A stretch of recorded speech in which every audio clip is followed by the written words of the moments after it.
And I call to order the continuation of the April 15th Planning Board meeting of West Newbury. The next item on the agenda is to have a public forum on the MBTA proposed communities bylaw. And what we're going to do is we're going to have a slideshow, and then we're going to talk about the slides. It's not just a strictly slideshow. And then we'll entertain questions that you may have that didn't get resolved during the slideshow. I was going to write a whole little speech, and I didn't. But basically, it boils down to sort of a personal philosophy here. I've been kind of lurking about on social media, and I want to make sure people understand that people have legitimate concerns, and people's concerns shouldn't be dismissed. You might be in a butter and have real concerns about runoff or how life's going to change for you when the net property gets developed, whether or not it gets the MBTA bylaw applied to it. You may be living across town and have real concerns. You may be vested in the idea of, the reason why the MBTA communities law passed in Massachusetts. Housing costs are high. The only way we can address it is if more housing is built, and the only way that can happen if more housing is built broadly across the state. Or you might feel that this is government overreach, that although you agree with the philosophy, you don't like being told what we have to do. All these things are legitimate. And, if I even debated having a show of hands, how many people miss the net property as it used to be, as a nursery, a place to go, and yeah, exactly. I think we all do. But I think we also respect people's property rights. And, sometimes it's the only wealth a family has. I grew up in farming country, and the Chicago suburbs slowly swallowed it up. And you can't blame a farmer for selling his land. So, so I'm just preemptively asking for everybody's understanding of other people, and that we can discuss this. And the main goal tonight is to clear up misunderstandings and try to be as open and honest about everything as we can possibly be. Yeah? Okay. So let's get started. And we have different people who are going to talk about different things. And we're lucky enough that Ian Burns came tonight to discuss the big picture of the MBTA. Sure, thank you, Mr. Chairman. So, good evening, everyone. My name is Ian Burns. I work with the Merrimack Valley Planning Commission. We're a public agency that supports the 15 cities and towns of the Merrimack Valley region, so everywhere from Lawrence, Fall River to the coast, and Newburyport, all the cities and towns in between. We provide planning service support there. Although we are a public agency, I will give the disclaimer that we are not the state agency that wrote the regulations or argues compliance with the regulations. We are here to help communities understand the law and understand what they have to do to be in compliance with the law. Myself and my team at the Merrimack Valley Planning Commission have been doing this work in West Newbury and across the Merrimack Valley region for the past 2 years, and have worked in every community assisting them as they navigate this process. So I'm here tonight to get everyone kind of on a level playing field for folks that may be new to this law and regulation, or may still have some outstanding questions, just to give some background information about what the law and regulation is before we dig deeply into what West Newbury has for a plan in front of them and what you all will be voting on at town meeting. As the chairman mentioned, we want this to be a strong information session to clean up any misinformation. And so later on in the session, I'm going to be here available if folks have questions about what the state law or regulations are. I'll be here to help answer those questions so folks can fully understand what the discussion is about. So starting big picture, the first slide here, really why the MBTA Communities Act, and what we were just referencing this earlier about why we're even here talking about this in the first place, and why was there new state law passed. When we look at Massachusetts as a whole, we see quite an extreme shortage of housing units, and that extreme shortage has led to quite a drastic increase in housing costs. I think anybody who knows anyone that's been looking for a house, either a rental or ownership, knows how expensive houses are in the region and in the state today. And that really drives back to that lack of supply that we have in Massachusetts. We've seen an increase in population and a slow drop-off in the amount of new units produced every year, which has led us into a major supply and demand crisis here in Massachusetts. And one of the reasons, although there's many, one of the reasons for that lack of supply are local zoning regulations and local zoning laws. What we see across much of eastern Massachusetts is land zoned for single-family detached housing almost exclusively, and 1 to 2 acre lot size minimums. And so when we have that type of policy set up, we can only allow large homes to be built on large lots, which leads to that supply issue and leads to the drastic increase in housing costs that we've seen. So the state legislature, when they've been looking at the impacts that it has, whether just locally to a family or across the state to our economy as a whole if folks can't afford to live here, state legislature took action and passed the MBTA Communities Act. That act stating that every city and town that is served by the MBTA or is adjacent to a community served by the MBTA has to have at least one zoning district that allows multifamily housing by right.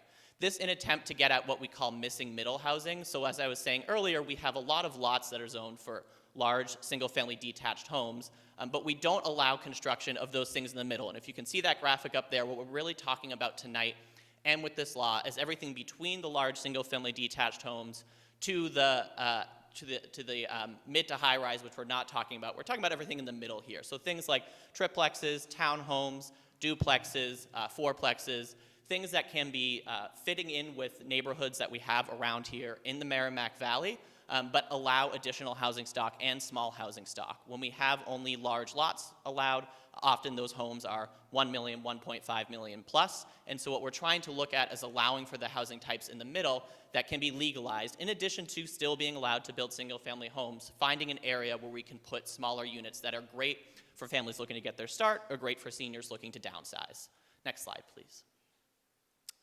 So what exactly is the MBTA Communities Law? I mentioned it earlier, but this is a state law that requires communities served by the MBTA or adjacent to the MBTA to allow multifamily housing by right in at least one zoning district of the act says of reasonable size. With that statute, the state's Executive Office of Housing and Livable Communities, or you might hear HLC or EOHLC, drafted regulations and published regulations guiding communities and how they can comply with this law. The map up there, the different colors of each city and town in Massachusetts denotes the different classification a town was given with the state law. So closest to Boston, we have those blue towns, rapid transit communities served directly by the subway like the red line or orange line. A little bit farther out, you have the dark teal communities. Those are commuter rail communities, and those are directly served with a commuter rail stop.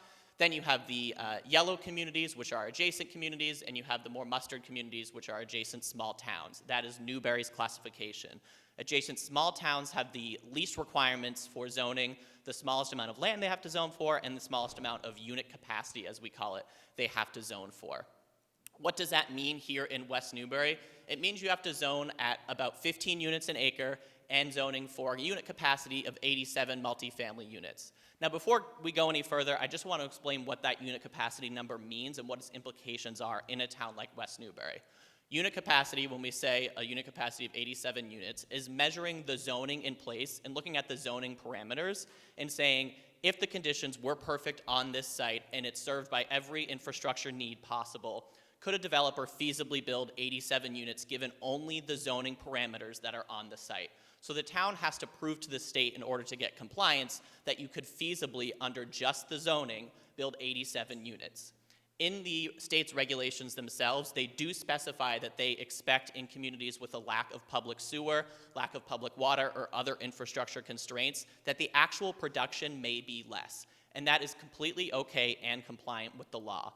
All the town has to do is show that the zoning, if there was nothing on that site today and was served by the right infrastructure, the zoning may possibly allow for that many units. And as folks, I think, on the board will talk about later this evening, they did an analysis of what actually might be produced given the constraints on the site that we're talking about. Next slide, please. So just wanted to give you a little bit of a showcase of what this looks like compared to your neighbors. So I referenced those colors earlier of what each city and town is classified under. I know it's a little hard to read, but you're surrounded by commuter rail communities, adjacent small towns. These are all the communities that our agency is working in and supporting with compliance with the law. West Newbury, you can see on the bottom right there, is required to zone for 87 multifamily housing units. That is the lowest that we have seen across the region, thanks to your designation as an adjacent small town.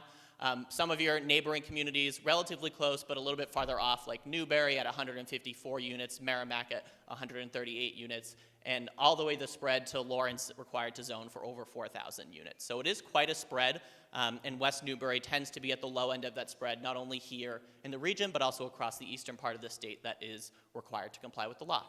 Next slide. So just a reminder, we want to make sure everybody's aware of tonight. I know that we are later on going to be talking about site plans and potential housing uses on the site and potential development that could be happening. The law itself, just as a baseline, is only about zoning. So all that matters for the town to reach compliance is that there is a zoning district that meets the parameters I mentioned earlier. As long as the zoning is there, it doesn't matter if 87 units get built or 2 units get built. The town needs to show that it has a zoning district allowing multifamily housing by right, and that if someone were to buy the property tomorrow, they could develop it by right into the units they could, given the zoning parameters on the site. Next slide. And then finally, we just wanted to give a showcase of where the compliance status is. Like I said, we're working up here in northeastern Massachusetts, but 171 or 177 communities in the state are required to comply with this law. And so across the state, we've seen almost every community take steps towards compliance, if not reach full compliance with the law. And so the colors there are just denoting the different stages of compliance that communities are at. Most have either passed a bylaw and are awaiting a compliance designation from the state, or are working towards passing a bylaw at a town meeting right now. There are a few, those red communities that you see there, that are currently out of compliance. So out of the 177, right now we have 4 that are deemed non-compliant. Every other community is working towards compliance and either has a deadline of this July 15th, or December 31st, as West Newbury does. So you have until December 31st to pass your compliant bylaw and apply to the state for full compliance. I want to make clear before I end on this section here what exactly is required of West Newbury residents as you work through this process, because town meeting's coming up and this is meant to help educate a little bit for your town meeting process. At town meeting, what you're voting on is the route forward that your town has chosen and the plan your town has made to reach compliance. Each community is allowed to take any number of paths towards compliance. So your planning board and your town staff have worked diligently over the past really 2 years to come together with a plan and say, here's what we think is the best fit for West Newbury. If you vote yes or no at town meeting, you may be coming again, if you vote no at town meeting, it's likely you'll have to come up with another plan and be back here in the fall in order to pass a compliant bylaw by December 31st. So your town meeting vote, we hear a lot of folks in other communities feel like it's a referendum on the law itself. That's not the case. It's really a vote on what your town's plan is to reach compliance. So what you have to do is look at the plan you have in front of you, decide if it's the best fit for West Newbury, vote yes or no, and then eventually have a compliant bylaw in place to apply by December 31st, whether that happens this spring or this fall if you come back to another town meeting. Like I said, I will be here the remainder of the evening, so eventually when we do pause for questions, if folks have questions for me about the law or what's required, happy to answer them. Thank you.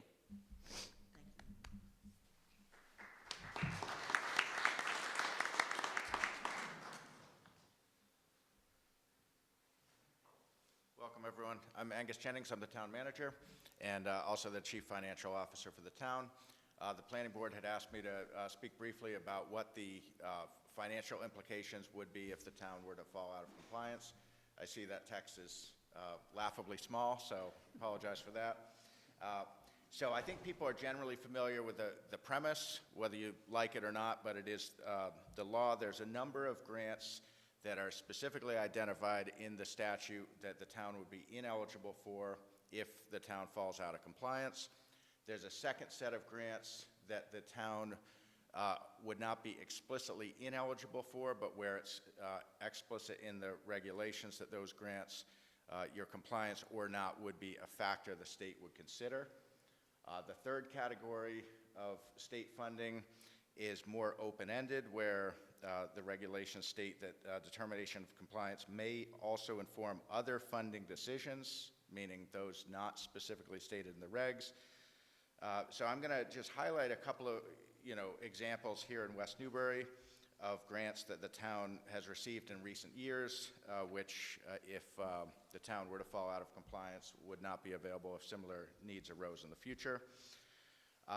In looking back, I worked with a town accountant. We looked back over 5 years. There is a memo posted to the town website in various places with a lot of details, but 2023 really stood out as a year where the town was very successful in getting grants. The town's had a long track record of getting grants, but 2023 really was a banner year, and I want to preface by saying these numbers are not going to be indicative of any given year, or I should say of every year, but any given year, this order of magnitude could happen because it did happen. So in 2023, the town received a $1 million MassWorks grant for the Middle Street Bridge.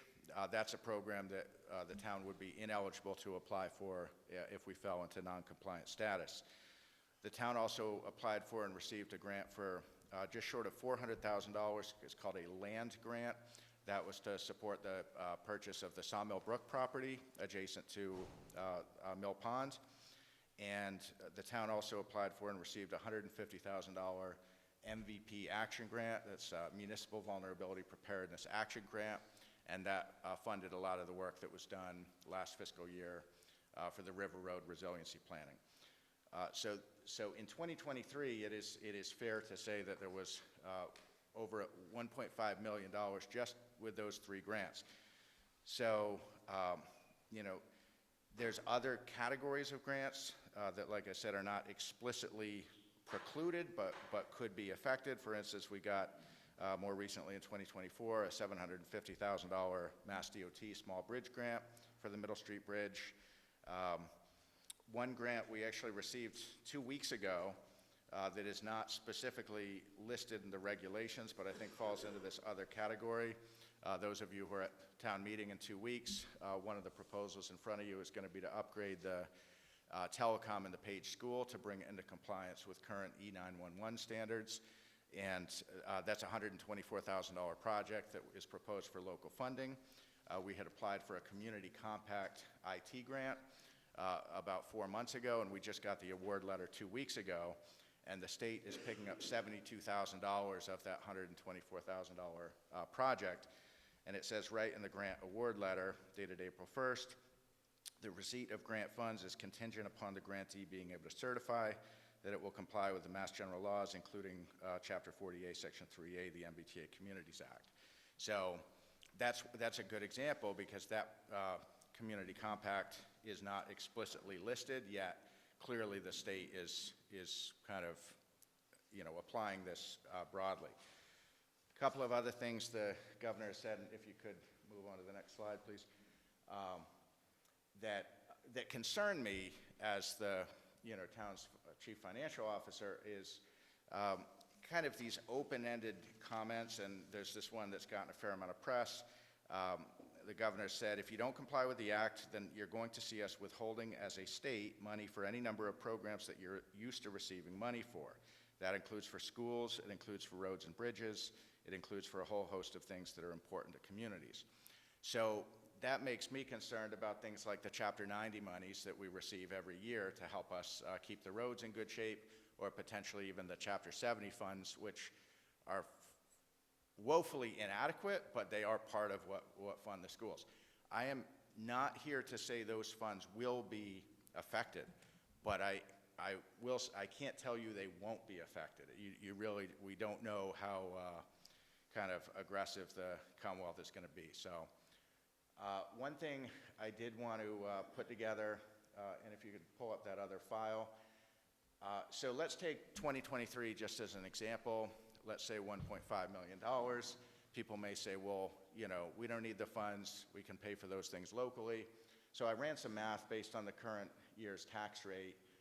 Every fall, the finance department and I put together the so-called tax rate recap. That's where we put all the expenses, all the revenues, and that's what results in the tax rate that's applied. Current year tax rate is $10.80 per thousand. The chart up there, that 50th percentile that's shaded in yellow, that's the median value home, $837,000 in the current year for a tax bill of just over $9,000. $1.5 million, let me back up. So $15,000 of either greater expense or reduced revenue translates to about a penny on the tax rate, $15,000. So $1.5 million translates to about $1 on the tax rate. So if $1 was added to the tax rate in the current fiscal year, that would bring the tax rate to $11.80 and bring that median tax bill from $9,047 to $9,885 for a difference of about $837. But then I thought, well, some of that, the land grant, if we hadn't gotten that grant, we would have paid that, or we could have paid that, voters could have paid that out of the Community Preservation Act funds, where we do have a pretty good balance today. So I said, okay, well, let's back that out. Let's say just the MVP grant and the MassWorks grant, that's $1.15 million. If that had been borne entirely by the taxpayers, that would add about 77 cents to the tax rate, which would translate to an increase on the median value home of about $645. Now, we're not building the Middle Street Bridge. Those expenses aren't all happening in 1 year. So, these numbers are not exact, but in terms of orders of magnitude, I think it pretty effectively illustrates that, whether people vote for this or against this is completely the voters' choice. Our job is to present the options and make sure that people have the information. But I do think it's important to, take the financial impact into account. One last thing, and if you can go back to the primary slide deck, there is a note in there which is important, which is that in addition to the direct financial penalties for noncompliance, that the Commonwealth has, been clear that they may initiate litigation to noncompliant towns, and the Supreme Judicial Court has affirmed that the Commonwealth would have the authority to do that. Whether they will or won't, your guess is as good as mine, but it is something that is in the realm of possibility. Thank you.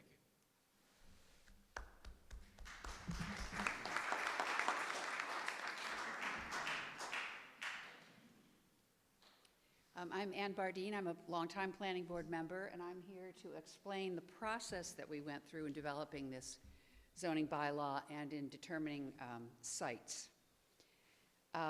It's really hard to read these slides. So at the bottom, the potential development area is the bright yellow, which I know it's really hard to see. Next slide, please. That slide at the bottom becomes the slide at the top, the potential development areas. And then we had to think about, where does housing belong? And for those of you on the town water system, you may not even think about the fact that 1/3 of households in this town are not on the town water system. The whole sort of southeasterly portion of town, from approximately Middle Street to the southeast, is all private well water. So clearly, a development of any size would need to be on town water in order to supply the amount of water that would be required for the units. So that shifted things toward the sort of Main Street corridor, if you will. And the other thing is that in order to have the greatest utility for the residents, and I think the state has something to say about this, maybe Ian can help me, we wanted to make sure that the project would be located near services like municipal offices, recreational facilities, schools, libraries, churches, and so forth, those kinds of services that people would like to be able to access readily. Ian's nodding, so I think he agrees with me. We still have the Mullen property in contention, and I know the question continues to come up, why not use the Mullen property? The reason it was removed was, again, that it had been mentioned in housing production plans as a site for affordable housing. And just to remind everyone, MBTA is not about affordable housing. It's about creating units to enhance affordability by enhancing supply, but it's not affordable housing. There, in fact, was a large project proposed for the Mullen property. Many of you in this room will remember that. It was a pretty interesting project, but it failed at town meeting.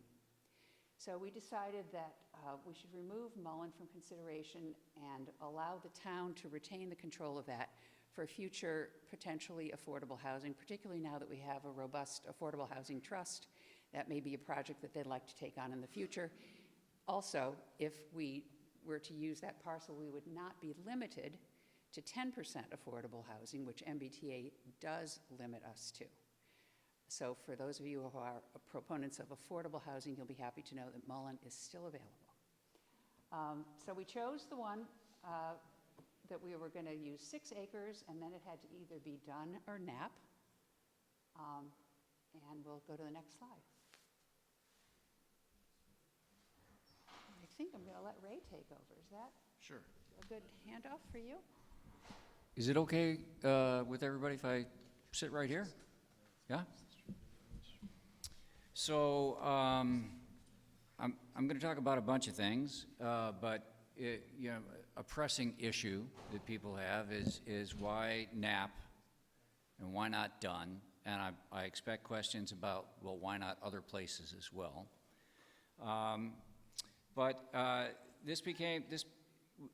These two sites seemed like they could solve our problem and comply with the state and not lose funding.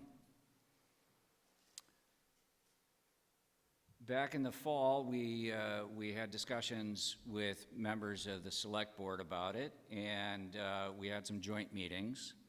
And in the end, we considered a couple of different options, one of which would have been to bring both properties to town meeting and have the vote on either or. But it is part of our responsibility as members of the planning board we are charged to figure out things as best as we can, to become sort of your local experts, although we fall short. And so with discussions with the select board, we decided that we really needed to step up and present to the town what we thought was the best solution. All this stuff is confusing.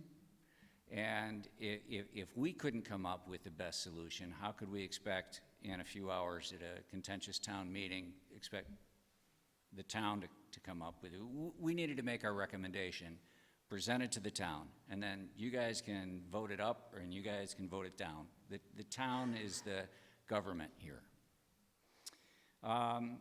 So now we're taking a look at these two parcels, and a bunch of questions came up. What's best? What's safest? What's best for the future residents of West Newbury that would live in this place? And so that's how we came to February of 2025. And we tried to do our due diligence. Next slide, please. And so some of the things that we considered is, fire flow. The demand for water through our water supply is not so much daily use. The critical issue in civil engineering is being able to handle the emergency of a big old fire and opening up a bunch of hydrants and being able to put the fire out. That's called a fire flow analysis. And whenever a new development is done, like when Ocean Meadow was done, for example, any development in town, you have to take a look at those fire flows and make sure that when you add your development, existing houses can still be defended by the fire department. So both properties were fine with the fire flow. Although it was a little better on the Knapp property because it's closer to the new water tank. Then we did a traffic study. And there are a couple things that probably jump to your mind when you think about traffic. One is it going to make traffic a lot worse in town? And of course, there's safety. Are we going to have an increase in accidents? And in fact, this is why a lot of parcels that you might consider elsewhere in town would have a bigger impact, because we have a lot of relatively quiet roads that people like as relatively quiet roads. So if you put a large development off of Main Street in the middle of town someplace, then you really are impacting those roads. But if you're on the 113 corridor, then the impact is relatively minor. Now, we've been doing this a long time, and we can kind of guess where it's going, but we still went out and got a professional engineering group to do a traffic study. And they confirmed what we suspected, that the additional traffic onto 113 is going to be minimal. It's a minimal impact. They actually get it down to how many cars they figure are going to enter and leave the complex on any given hour of the day. And it's pretty much the same on both parcels. But then another thing, of course, is safety. And, you know, Dunn property, you've got a Church Street across the way, and Knapp property, you have a couple of roads across the way. So it's sort of a complex location. Both locations are rather complex that way, remarkably similar in the fact that there's another significant road across the street in the vicinity. But then you also have to take a look at sight lines and make sure that, you know, and we recognize that, you know, despite the posted speed limit on Main Street, people exceed that all the time. So sight lines are really important. And the sight lines were better at Knapp than they were at Dunn. If you're leaving the Dunn property and look to your left towards the post office, you don't have as good a sight line as would be nice to have there. There are things that you can do to mitigate sight lines, but they can involve like removing a lot of soil, building retaining walls, and now you've got a huge project that's affecting the character of that little kind of micro neighborhood. Then there was a fiscal impact analysis, and a bunch of different things come to mind, judging from what I've read online when people think about fiscal impact.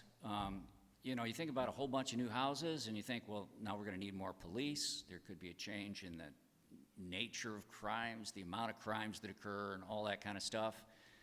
Maybe we need to hire more police officers. Maybe a whole bunch of kids are suddenly in the K through 12, and you know we gotta. You know, it's our obligation to provide a free education to them for the K through 12, so that can have a budget impact and all that kind of stuff. So again, we kind of could speculate where this was going, but instead we actually paid a consultant to do financial impact. Fiscal impact, and the impacts are minimal. I'm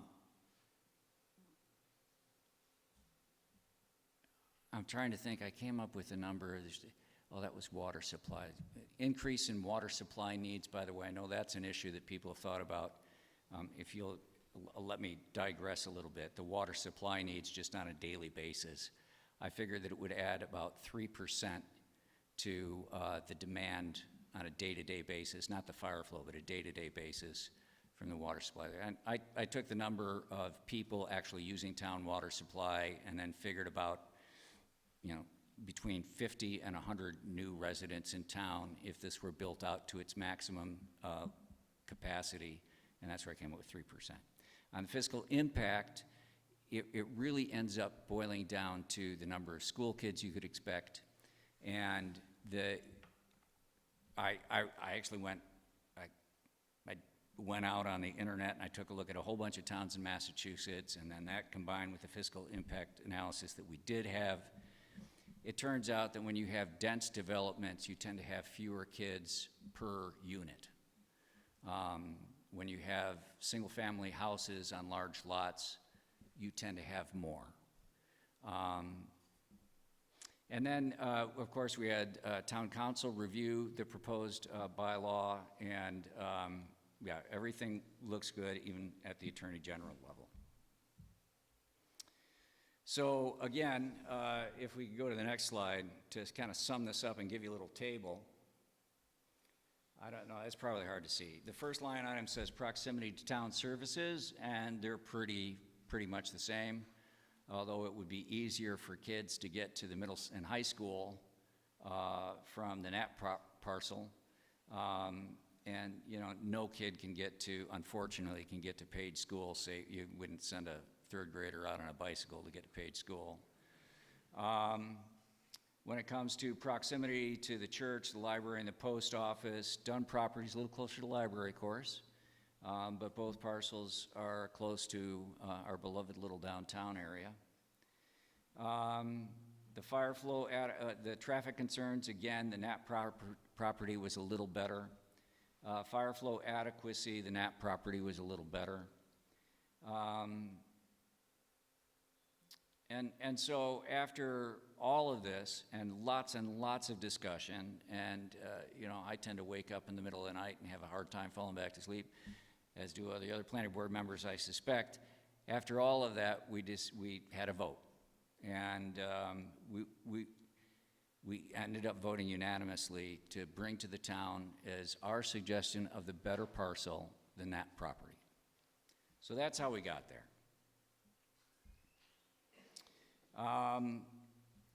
Now, if we go to the next slide, just to take a look, you probably already know that if you're sitting in here, but the back part of the parcel is wet, and all that wet land back there is protected by state laws and will continue to be protected. And when I say protected, there are a number of things. You can't build there during construction, you can't have runoff go into the wetlands, that has to be protected.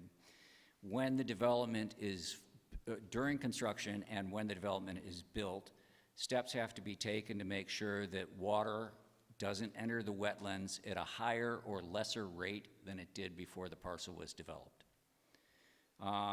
You can see that we've got a lot of abutters along Merrill Street who had nice quiet backyards looking out on nice quiet open fields in the Knapp property. And whether or not the MBTA bylaw passes, it's very likely that the Knapp property will be developed.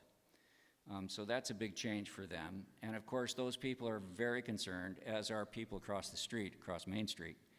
Everybody's concerned about the impact on basement flooding, and some people have private wells, and there's septic systems. Everybody's worried about a development and how it affects water. And that's true for every development that happens in town. It's been true as long as I've been on the planning board, a couple of decades. Everybody's always, and justifiably, concerned about that. This is nothing new, and state laws already exist which say that the development has to release water in the same locations where water is coming off the site before development and after development. So there's an analysis done, topography is looked at, and we figure out how much, engineers figure out how much water is running off and exiting in that little streamlet, and how much is sheeting off the land and ending up in that wetland, and how much is going along that swale and ending up in the neighbor's backyard. And this is independent of the MBTA bylaw. In the end, engineered systems have to be built in along the development to make sure that that happens after the development. Now, things run off roofs faster than they run off open fields. So in a big rain event, what happens is you get all this water, and before we were smart enough in civil engineering to do this, then that water would suddenly, there'd be a big burst of water on the neighbors. But decades ago, civil engineers figured out what you can do is you hold on to that water and then release it more slowly. And while you're holding on to it, a bunch of water percolates into the land in a very similar fashion than it percolated into the land before. So now if everything works right, as it's designed to do with the best science available to the engineers, nobody is adversely affected, whether you like water or you don't like water. So that's the goal. Anyway, yeah, there you go. Let's see what the next slide says. Whoops. I lost my slides. Where are we? Yeah. Now, when it comes to what the development will look like, another thing I think that needs to be made clear, and I know I'm jumping the gun a little bit here, but only a little bit, and that's that there are plans out there. And I'm sure everybody in here is aware that Mr. Sarkis has a purchase and sale agreement, and it is his intention, as I understand it right now, that he will exercise his purchase and sale agreement, buy the land, and build something there. Now, what he builds right now, he's got a plan. That plan could change. That's his right to change that plan. We've got kind of scenarios Mr. Sarkis presented scenarios last week, and you know, something along those lines is likely to be built. Doesn't mean it will be. God knows that, you know, the cost of lumber can fluctuate a great deal between now and the time Mr. Sarkis has to build. He may hold off building. He may decide it's not worth it. He may sell it to somebody else. If he owns the land, he could sell it to another developer. That other developer could decide to do something with the land as well. I'm gonna risk this. I came up with a slide, a table, and yeah, the text is miserably small. It looked fine on my computer screen. But basically, those three columns to the right are three different possibilities here. The first one is that the proposed bylaw passes at the Springtown meeting. The second column is it fails at the Springtown meeting, we come back in the fall, and it passes in the fall.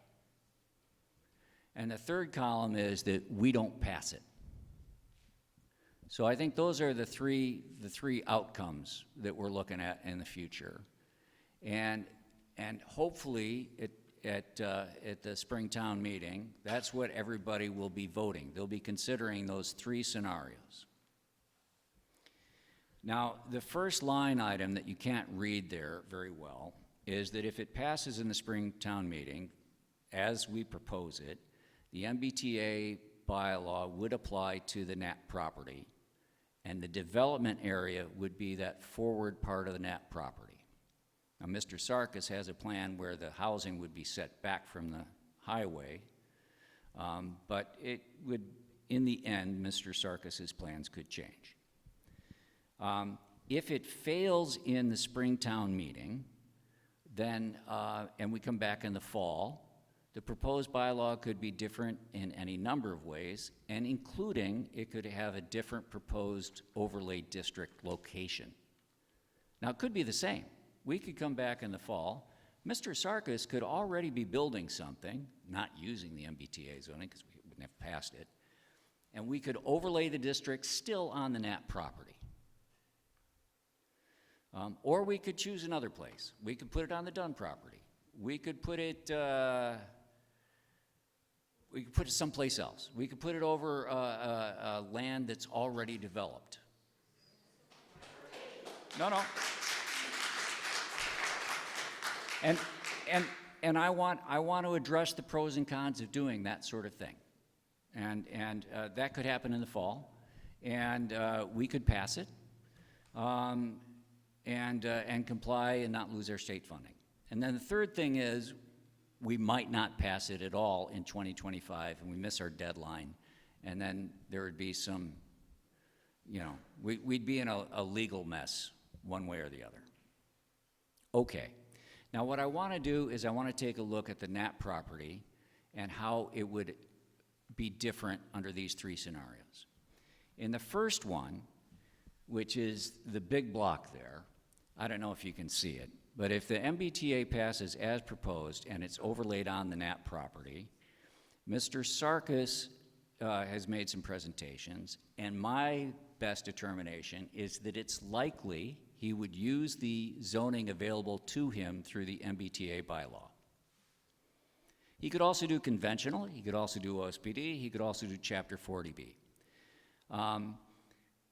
Just so you know, conventional, there's these different types of zoning that Mr. Sarkis could use whether or not we pass it. Conventional is, you know, single-family residence on a 1 or 2 acre lot, that sort of thing. He's actually consulted with engineers, and we consulted with independent engineers to figure out how many homes you could get there. And basically, you get about a dozen, a little more than a dozen, probably large homes. And by right in West Newbury, they could be duplexes. So you could get 26 or 30 units in there, maybe. That's conventional zoning. It's what we see in some of the older parts, in some of the parts of town that were developed 30, 40 years ago. OSPD is a bylaw that already exists that any developer could use, including Mr. Sarkis on this lot. And that's the open space preservation development. And the idea here is that you allow houses to be built closer together, and then you preserve open spaces. Often there's trails for the public to use. We've got a couple of those. There's the Follinsby Lane and Drake's, I keep saying, and Ocean Meadow. Those are all open space preservation developments. They've got pros and cons. They require a special permit, and the downside for the developer of the open space, of using the open space preservation, there's incentives, but the downside is it requires a special permit, and you know, you can be tied up for a year, you know, trying to get the special permit passed, and you know, time is money.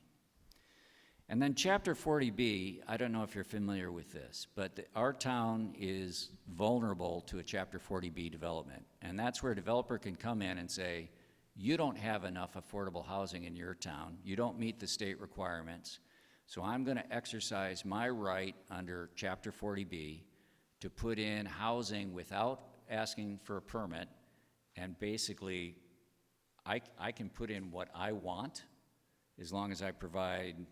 And now here, I was surprised to find numbers vary, but 20%, maybe 25%, or if it's all apartments, as long as I provide this higher percentage of affordable housing, I can pretty much do what I want. That's Chapter 40B development. So it's coming back to this. If we pass the MBTA at Springtown meeting, it's likely the NAP property would be developed using the MBT bylaw that we're proposing here. If we don't, and we fail at spring, and Mr. Sarkis wants to get going, it's likely that he'll use one of those other three options, the conventional, the OSPD, or the Chapter 40B. And from what he presented a week ago, it seems like he's not interested in doing Chapter 40B, but you never know.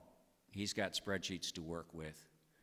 So I saw in Facebook somebody asked, well, what's his motivation? He's in it for the money. Yes, developers are in it for the money. They buy a piece of land, they develop it, they hope in the end they ended up making more money by selling what they built than what they paid to build it. Anyway, he'll run his numbers, he'll do something. It's likely to be a conventional subdivision, might be an open space. If we fail to do it in spring and fall, that's still what Mr. Sarkis is going to do. He's going to do something else. And it won't be the MBTA, probably. It'll be conventional or OSPD, probably. Now, the next lines are sort of like something that the abutters are probably concerned with. The number of buildings, the number of units, the number of bedrooms. It turns out no matter whether it's done or NAP, which have relatively good soils, the real limitation turns out to be how you deal with the water you flush, the septic. We don't have town sewerage, so you have to create a septic field, and there are strict requirements on how fast the water has to be able to seep into the ground, and how high from the water table the bottom of your leach field has to be. You guys are familiar with this stuff. Septic fields are expensive. By the time you're done with it, whether it's NAP or done, that's the thing that controls. And that control gets you from 70 to 90 bedrooms, probably. No matter which way you develop the land, we're looking at 70 to 90 bedrooms on NAP, probably. I keep saying probably. I mean, let's say that Mr. Sarkis buys the land and somebody comes and says, I'm going to give you twice the money you just paid for the land. And Mr. Sarkis would probably say, sure, great, I'm done. I don't have to build a thing. I made my money, and I'm out of here. And if that person is some sort of guiding light angel, then that could become open land and be protected forever, right? So we don't know what's going to happen in the future. But what's likely is we're going to get 90 bedrooms on NAP through one of these other zoning methods. So that means that if MBTA passes, we're probably going to have 15 buildings with about 32 units and 70 to 90 bedrooms, if we pass it. If we don't pass it, what's likely to happen on the NAP property is that we're going to get 13 to 40 buildings, we're going to get 13 to 90 units, and we're going to have 70 to 90 bedrooms. So if it fails in the spring and it passes in the fall, that's the situation. If we don't pass it at all, what we're likely to get on the Knapp property is 13 to 40 buildings, 13 to 90 units, and 70 to 90 bedrooms. I don't know if you can see those numbers up there, but the real difference is if the MBTA passes or doesn't, the difference is small on the likely outcome. Now you might say, oh, okay, what about the architecture? There's actually a little more control on the architecture if the MBTA passes, because written in right to the bylaw, and you can see it yourself. You can flip through the finance booklet, which came out today. And if you flip towards the end, you'll see all these diagrams of buildings and roof heights and offsets, and all that stuff is written into the bylaw so that the resulting complex kind of matches what we've already got in West Newbury. If we don't pass the MBTA, what could happen on Knapp's is uncertain when it comes to the architecture. It's likely the most profitable for Mr. Sarkis to provide pleasing architecture which matches the neighborhood anyway, but we wouldn't have control over that. And if something happened where Chapter 40B came in, we could have a striking contrast to the type of architecture that we see around town. When it comes to impact to state funding, we want to pass it, I think, my personal opinion, because if we don't, we'll end up losing money from state funding, and then we'll also be involved in all kinds of legal stuff that could cost us a lot of money as well. And in the end, the state may force it upon us anyway. But it would be a delay. Impact on town revenue, the MBTA is probably going to be a net positive impact. That's what the financial analysis done by an independent group found. If we don't pass the MBTA bylaw, we don't know whether it end up being better for the town's finances or worse. It depends on the town, this type of development that's put in there and the number of kids that end up being in there. So we don't know. Impact on water demand, I talked about this earlier, about a 3% increase on a day-to-day basis. Impact on stormwater runoff, I covered this. It should be the same no matter what. The wetlands would be protected no matter what. And finally, the other thing that kept coming up is affordable housing. I think there's pretty much a consensus in town that affordable housing would be good. We want people to be able to stay in town. We want our teachers and firefighters and police officers to be able to live in town, and housing is super expensive. So what about affordable housing? As the bylaw stands, as proposed by the planning board and is voted by the planning board, a new development under the MBTA would have to comply with the inclusionary zoning, but there would be a clause where it can be waived. Now, there was a flurry of emails today and activity today because apparently, and I didn't know this until today, apparently the select board doesn't like the possibility that the planning board could waive the inclusionary housing. So that's up in the air as I sit here in front of you. But as the planning board recommended to the select board, the inclusionary zoning provision could be waived. So 10% is likely. There would be a possibility of a waiver. If the MBTA fails in the spring or the fall, then it's uncertain, but 10% would be required by the bylaw unless it's a Chapter 40B, in which case we could have 20% or more from a 40B development. Yeah. We've been spending a lot of time thinking about this. I appreciate your indulgence, and we can come back to this anytime you want. I guess I can jump right in on something, judging from the response we got earlier. What about failing it in the spring coming back in the fall with the MBTA overlay in a different place. Would that work? Yes. If can you overlay the MBTA on a place that's already built up? You could. Could you put the MBTA on existing lots near 95 off South Street or something? Yes, you could. But be careful now, because I've thought about this, and if the MBTA is overlaid on, let's say, 3 parcels of land owned by private homeowners down along South Street or something, probably that property value goes up because a future developer has more options than they would have otherwise had, right? So now you get into the situation of some residents want it and some don't, and now you're into a real tough situation trying to figure out, well, who gets the zoning? And maybe this person gets the zoning, their property value went up.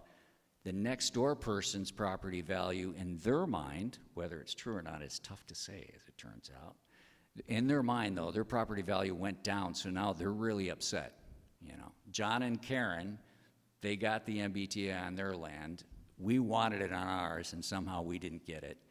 And I can just see how this could be terrible, trying to resolve this. Would the state accept it? I think so. No. What? Yeah, Ian. Can you overlay it on, say, to get your required housing? Could you do like 3 private parcels someplace else in town? Sure. Could you overlay it over something that's already? Could we like slap it on top of Ocean Meadow? Yeah. What's that? Okay, you could do it. You could do it on land that's already been developed fairly tight, or single-family residences. You could do it and meet the letter of the law. What would be the implications of doing that? 2 things come to my mind. I don't know if it means that in the future somebody could knock down what's already there and then build up something new according to the MBTA. I guess they could. But the thing that really gets to me every time I think about all these other possibilities is you still got 70 to 90 bedrooms on that property. Ray, could I read something? Yeah, just a second. Now, I tell you what I want to do.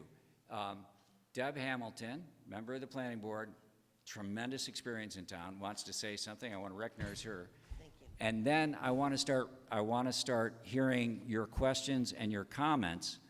And because we're recording this, and so we don't lose it in the background, I'll want you to come up to make your comments.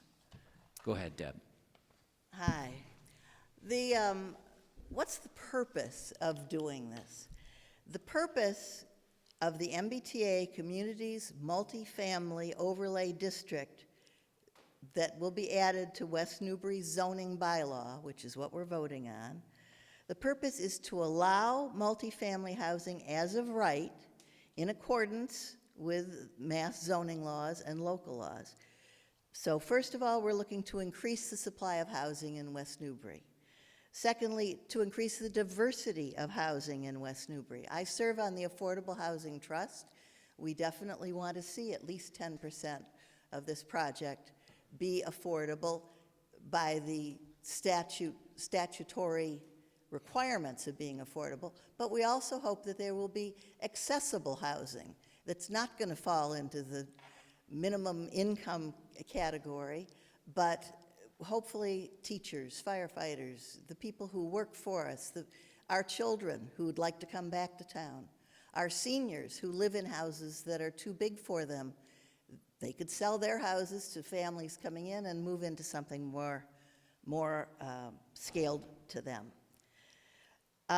Continuing with the purposes as they're stated in the bylaw, to ensure that multifamily housing minimizes harm to environmental, historic, and cultural resources, to ensure that the design of the sites and the buildings for multifamily housing support a good quality of life for the occupants and the abutters through efficient and attractive site circulation that balances the needs of all modes of travel, bicycles, walking to town, environmental, sustainable public and private open spaces that fulfill specific ecological, recreation, or scenic functions. We all want to preserve the poppies, and it would be nice to have access to the land out back. Durable buildings whose massing and placement shapes human-scaled streets and open spaces while reflecting local building vernacular. The buildings that would be built here, and there are some samples in the bylaw that show the types of houses that might be built, are a lot like the houses we already live in. Parking that's convenient but does not dominate the experience of the site. Allowing new homes in locations with adequate public infrastructure, including streets, sidewalks, and water infrastructure. Building elsewhere in town will not necessarily have public water or the attributes of locating people close to the things they need. This will increase the municipal tax base, and as Angus has shared with us, the ramifications sound like we could all be paying a great deal more, and if we have to litigate, I hate government by litigation, which is what we seem to be facing on other levels, but by complying with the law, we will not be facing that. And finally, to support the vibrancy of West Newbury's village center by allowing new homes close to it. I think these are all compelling reasons why the Knapp property is the best choice for our McMod zone. Thank you. Thank you, Deb. Brian, Tim, did you want to jump in here? I have nothing to add. Ted? Good for now? Thank you. Okay, folks, so let's have at it. Let's talk about, you know, I did see misinformation out there. If you've got questions or if something that you've seen tonight doesn't match your understanding, there were a bunch of mumbling when I said 70 to 90 bedrooms either way kind of thing. Maybe I think I heard somebody said not true. I mean, I don't want to disrespect anybody here. So, and I make mistakes all the time. Just ask my wife. So, if, you know, please, I welcome input. I welcome input from people. Questions, comments, and it doesn't have to be a question. It could just be a comment. Just be a statement of how you feel about stuff. Thanks. Oh, and by the way, law requires that you state your name and address. Hi, Perry Conrad, 7 Merrill Street. So I guess on that question, you said if it didn't pass, you could put 40 buildings on that property. How would that happen with septic? Right. So I'm glad you brought this up. Where did I come up with the 40 buildings kind of thing? So I think it's unlikely, but through Chapter 40B, people can do whatever they basically like, as long as they provide enough affordable housing. So although it's not likely, and I don't know that I said 40 buildings. Did I? Yes, okay. you said All 40 right. buildings. That number's a super high number, but that would be buildings with like single bedroom apartments, rental kind of a thing. Okay, the questions I do have is actually, of all the 3 properties you decided on, they were all undeveloped raw land, basically a gift to any type of developer. Why didn't you use a pre-existing development as many other towns would do? I mean, if you think about it, would a town like Andover, or I don't know what they did, but take Andover, Raleigh, Ipswich, would they give their remaining raw land for development like this, or would they use pre-existing? They wouldn't give like a raw field or a meadow in Andover for this type of development. So I'm just using them as an example. I don't know what they did, but I think that would be kind of, from their standpoint, you wouldn't want to do that for high-density multifamily. Okay? Yeah, I think that's my and question. I think, and I saw a lot of Facebook talk about doing this as well. I saw that Ian might be able to contribute a little bit here, and then we can talk as well. Go ahead, Ian.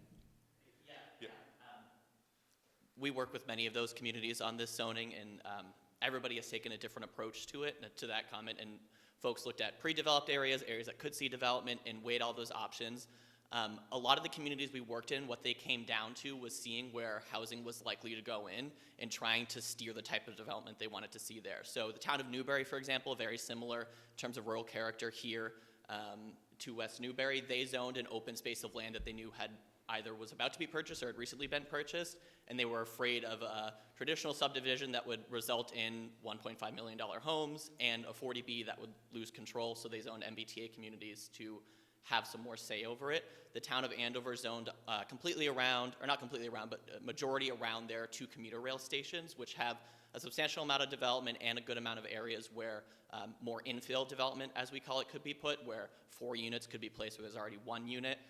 The town of Rowley right now is looking at a completely open space parcel that is going to be proposed at their town meeting, where a developer owns and is saying they will do a traditional subdivision, but the town wants to see townhouses or a smaller style development for their seniors looking to downsize. I could go on, 15 communities across the region.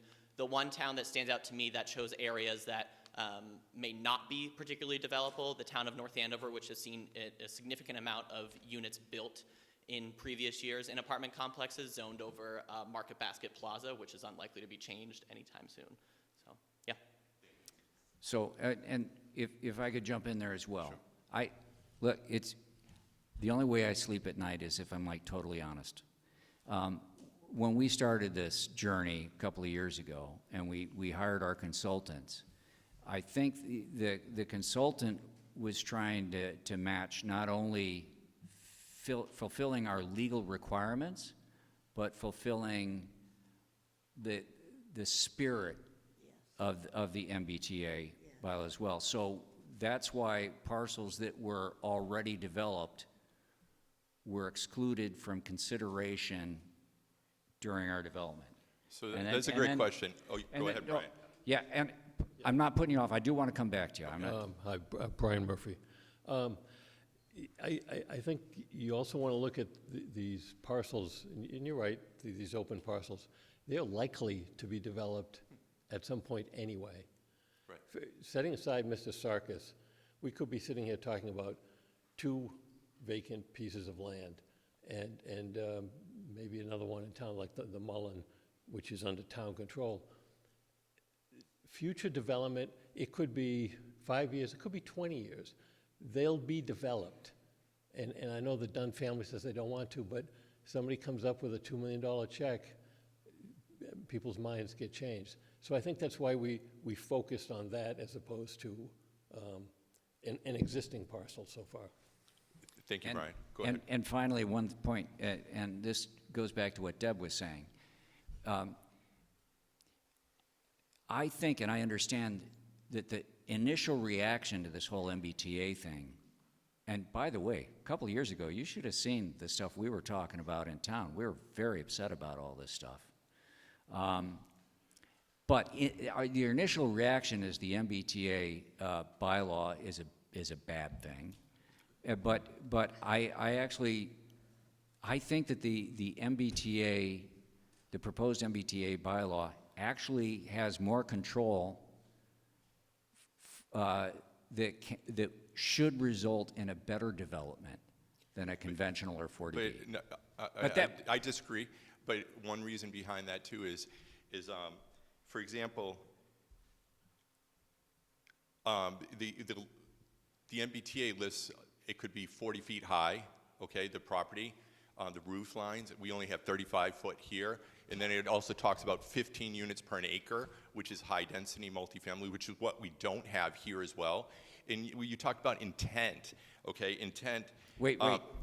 Let me just address those two things. Let me just summarize real quickly. So the intent you keep talking about, it's not, all of the state has said, and you've reiterated this as well, the governor's reiterated this as well, that the intent is only to have the property buildable, but it doesn't have to be available. She's not concerned about when or if or when, just that it's available. So we're still abiding by the intent if you rezone an existing property and it meets all the state's needs. I agree with you that, and I think other board members will as well, and Ian, who knows more specifically, that if you overlay this over someplace that's already built or is never likely to be built, Right. you'll meet the letter of the law and won't Correct. lose the state funding. That's different, I think, from, But they're okay with that. That's the big part of Yes. it. They're okay with that. yes, so far, yes. Oh, by the way, on the building height, you mentioned 40 feet. Actually, we talked that and proposed it to match the rest of the town at 35. So that, we heard you and changed it. And what was the other one? Oh, the density of 15. Yeah, that's required by the state, but because of the, as I mentioned before, the septic requirements, no matter what type of zoning is put on the NAP property, you're limited to about 90 bedrooms, 70 to 90 bedrooms. Go ahead, sir. Oh, name and address just because we have to. Sure. Good evening, Scott Goldthwaite, Browns Lane. Thanks for the information tonight. You know, I'm just curious. You know, some of the studies that have been done. You know, we're looking at 90 bedrooms. That's, you know, a couple hundred people, a couple hundred cars, and the studies show that there's no impact on that. It really strains credibility that there's no impact on that. I know this stuff. So I live on 10 acres. We have 3 or 4 cars in our driveway at all times. We had 100 cars on our property and people leaving to go to work at the same time. There's going to be no impact. We're all going to flush our toilets and take showers at between 7 a.m. There's going to be no impact. I know. What if you're wrong? Well, okay. And hang on, let me finish. If you're wrong, and the developer goes, he makes his money, good for him, and then years later, the neighbors, the abutters, the town, you know, all of a sudden we need more fire people. We might need more police people. We might need more teachers. We're stuck with that bill, right? So if the studies are wrong, the guy made a ton of profit, good for him, that's his job. We have to increase all of our expenses to handle that. And you know, if it wasn't for the MBTA, we wouldn't be having this meeting here tonight.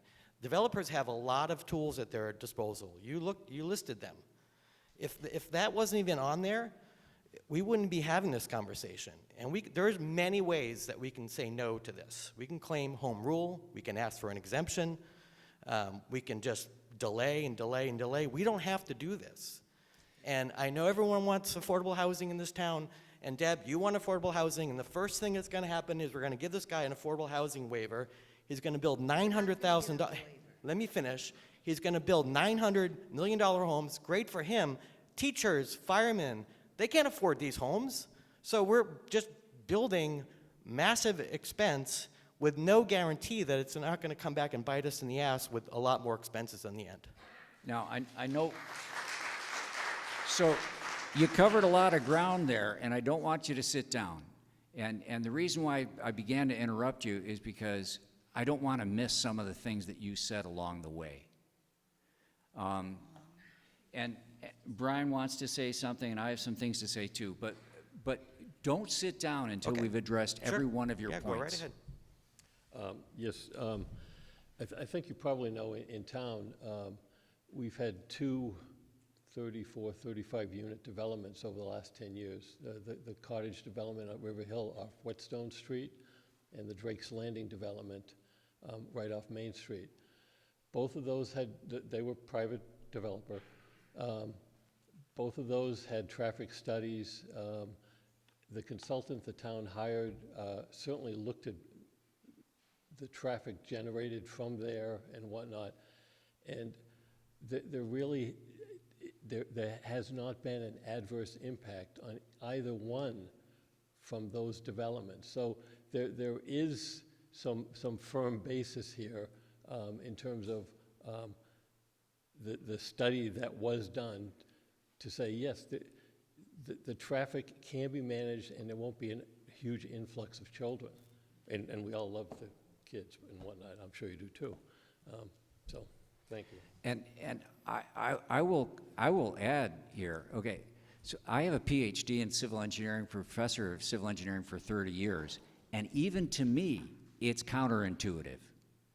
Yeah, it doesn't strike me that it works out that way, but it kind of does.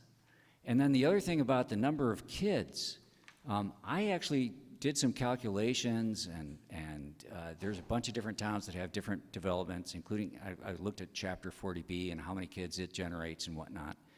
And it depends on the number of bedrooms, and you're more likely, if you have 3-bedroom units, you're more likely to have kids than if you have 1-bedroom units. That kind of makes sense. And the number there surprised me as well. For smaller, yeah, for units with fewer bedrooms, the number of kids generated tends to be about 0.15. And then I calculated what we actually have. If you take the number of kids in paid school, which is K through 6, and you double it as an estimate for the number of kids we have in public schools from West Newbury, and then you divide it by the number of residents of West Newbury, or the number of units, you also end up with a surprisingly low number of about 0.2 to 0.25. When they do these studies and do calculations, it depends on apartments versus single-family homes and plots and whatnot. It's a surprisingly small number. So we'd be looking at a half a dozen to a dozen kids. Whether or not MBTA passes, we're probably going to get that from the NAP parcel. When it comes to number of people per bedroom, that tends to be about 1.5. The state, most state things, they tend to use 1.5. You know, you can have a 3-bedroom place and buy it, and you know, because you want an extra bedroom for a home office, that kind of stuff happens all the time. And then there are a lot of single people, so when they buy a 1-bedroom place, you don't get 2 people per that bedroom, it's just a 1-bedroom place. So I'm sympathetic. I agree with you. These numbers are counterintuitive, and it doesn't sound like it makes any sense at all. And I have a hard time taking a left turn onto 113 in the morning, so I don't want that to be more difficult either. But whether or not the MBTA passes, it's likely that the NAP property will be developed under one of those other zoning bylaws that already exist and still have about the same number of people living there. And it's all controlled by that septic design. Now, I'm serious. I don't want you to sit down until we've addressed every one of your points. I can't remember what we're missing here. Well, I think it's just hard to believe that, right? And what recourse do we have with the builder? Can we have him post an escrow fund? Can we have him post bonds? You know, this town changes. The environment's changing. The climate's changing. 2 years down the road, and all of a sudden we're getting twice as much water, and all the people's homes back there are getting their septic systems or their wells are being done, and now they're out of pocket, right, to fix this stuff. So yeah. So that kind of concern is valid, and it'll apply whether the MBTA passes for the NAP property or not. That's just sort of overall development in town. Like Brian was saying, in the last 10 years, we've had a couple of pretty dense developments with a lot of units in it. And the recourse, so homeowners associations are supposed to maintain their stormwater facilities, right? Like Ocean Meadow has some, and Drake's, why am I drawing the blank? Drake's, and then Follinsby. So they have this infrastructure with their retention ponds, and there's mowing schedules and all this kind of stuff.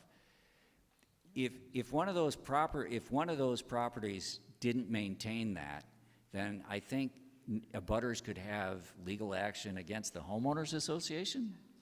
The town would have legal recourse. And that's back to us again, right? Yeah. See. But I mean, it's always been that way. I mean, Right, but we're talking about a level of density that we haven't done before. No, that's not correct. And a small, and a yes. No, there's a lot of confusion caused by the talk of 90 bedrooms. So 90 bedrooms will typically result in these cases in 30-odd, maybe 40 units, which is what we have at Drake's Landing and at Follinsby. There are 30-odd units in each of those places.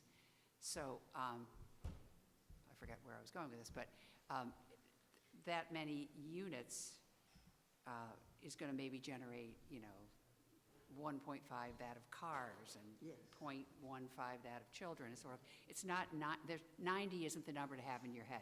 It's 32 to 42 units is really the number to have. And we do have that density in 3 projects in town.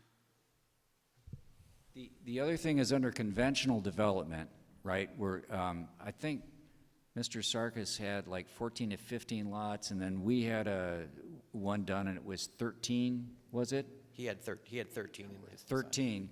And then by right in this town, you can do duplexes. And in fact, the one that went up across from the Daffodil House, those 3 buildings are duplexes because the developer of that land ran the spreadsheet, and duplexes would have been more profitable, I'm assuming, than 3 single families.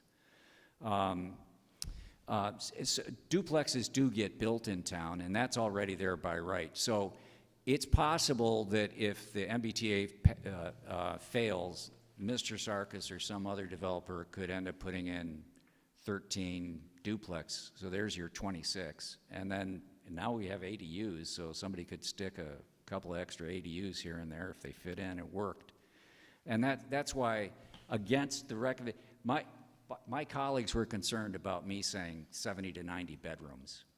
But that's the thing that. Well, that's what he had on his, when he Well, presented but this that's last the, week. Yes. it's correct, but it's a scary number. And people find it confusing, but I mean, that's what controls the septic system. When the Board of Health is looking at what a septic field can take, they count bedrooms. Good, Deb? The bylaw states that not more than 1.5 off-street automobile parking spaces per dwelling unit shall be required in the McMod. Yeah. More than 3 automobile parking places per residential dwelling unit shall not be allowed in the McMod. Again, what Deb is pointing out, I swear to God I'm being honest with you here. I think the proposed bylaw, the MBTA bylaw, results in a better development than not having it. I honestly, truly believe that. For architectural reasons, for things like, I mean, it requires bicycle parking, for God's sake. All kinds of stuff is in there, the way the roofs go and all that kind of stuff. Yeah. What else? Just the final question is, if this wasn't forced upon us by the state, we wouldn't be having this meeting, right? He could do what you just said. Those are already in the books, and that is what it is, right? That's right. So go and do that. And there are ways to say no to the state over this. Yes. Yeah, go ahead. So I'll agree with the first 2/3 of what you just said. The property's up for sale. Everyone in town has the right to sell their property and do on it whatever is legally allowed. This property is going to be sold. We know it's going to be developed. And therefore, if we're likely to get 26 to 42 housing units on that property anyway, it makes sense to me to give the developer the zoning option that gives us the most control in terms of design.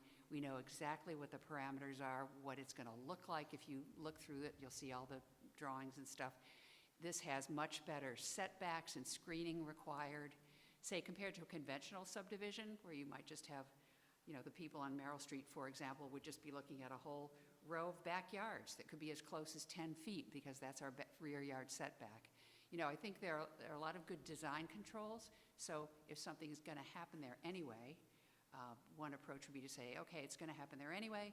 Let's do something that we know will have a very predictable outcome and also will make us in compliance with this bylaw. We kill 2 birds with 1 stone. So, but are you saying then just our conventional zoning is inadequate and we should just do away with it? No, I'm just using as an example why I think that in this case the MBTA zoning would give a preferable outcome. Yeah. Okay. What she, Yeah, but that's what just she a said, I that's mean, just a backwards way of we trying to wouldn't be comply. having this meeting. Yeah, we wouldn't be here. We'd be home. Because the Yes. MBTA Act is upsetting. Here's the state telling us what we have to do. That's upsetting. The numbers that we have to provide. Even though, with respect to Ian showing us that it's like the least of all these neighboring communities, still a big number, 87. That's very scary. We won't get that because the land won't accept septic for that. But no, the way this, yeah, the whole thing is upsetting, and the law is complex and it's confusing. And then our bylaw is like, it's many pages with all this detail in it. That's upsetting. And then, you know, people with the best intentions and trying to do the best with their friends and neighbors, sometimes they get things a little wrong on Facebook, and then somebody says, well, somebody said it would be this and that and the other thing, and then there's misinformation out there that is confusing. So that's why we've tried to have all these forms. The Select Board had an excellent one last week. By the way, the Select Board put together a FAQ on this that you really ought to read. It is excellent. And it covers a whole bunch of questions that came up. It was just a week ago. They already got the FAQ out. It's been up on, it's up on the website for a couple of days now. That's really good. And listen, I would tell you that if there was something in that fact that I thought was misleading, disingenuous, or wrong, I would let them know. We would let them. No, I couldn't find any. It's really good. So that's why we're having these meetings, because it's upsetting and it's confusing, and there's legal stuff involved, and there's money involved, and there's all these other communities, and we don't even have a frickin' train station, and our water supply is already stretched. We're already buying water from Newbury Port. This is going to make it worse, except it's going to be developed anyway, so it's not making it worse. That's why we're having all these meetings. This is very upsetting and confusing, and yeah. I agree with you on that stuff. I also, and I'm just speaking for myself here, going into a delay tactic or trying something else to get by, I see that as prolonged pain. But that's just me speaking. I mean, in the end, they can force this on. Apparently, the Attorney General says, you vote it down, fine. We're taking you to court. We're going to force it on you anyway. And then God knows what we end up with. I'm surprised we got all the architectural control in here that we got. When we were first talking about it, we thought the Attorney General was going to tell us to go pound sand, because that's restricting the developer. But it's in there. The Attorney General looked at it, and they were like, it's okay. So, all right, I'm not going to ask twice. Did we? I think we covered it all, and I want to make sure I give the mic. I got other people waiting up here, but thank you. Thank you.